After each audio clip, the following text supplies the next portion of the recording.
জানা মতে একজন নাগরিক যদি রিকোয়েস্ট করে তাহলে সেফ কাস্টডিতে নেওয়া যেতে পারে, কিন্তু রিকোয়েস্টের বাইরে যদি কাউকে সেফ কাস্টডিতে নেওয়া হয়, এটা কি আসলে সেফ কাস্টডি না এটা অ্যারেস্ট? তো এটা হচ্ছে আমার প্রশ্ন। এখানে আমি আপনাদের সম্মুখে স্পষ্টভাবে বলতে চাই, এই ছাত্র আন্দোলন, কোটা সংস্কার আন্দোলন নিয়ে যে সকল ক্ষয়ক্ষতি হয়েছে, ক্ষয়ক্ষতি কিছুই না। ক্ষয়ক্ষতি কেন কিছু না? এই ক্ষয়ক্ষতি যেই সম্পদের ধ্বংস হয়েছে সেগুলো তো জনগণের ট্যাক্স দিয়েই করা হয়েছে।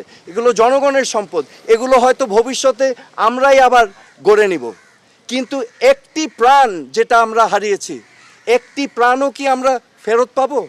এই প্রাণ কি ফিরে আসবে? আমাদের মনে রাখতে হবে মুখ্য জিনিসটা কি, প্রাণের মূল্য কিন্তু কোটি কোটি কোটি কোটি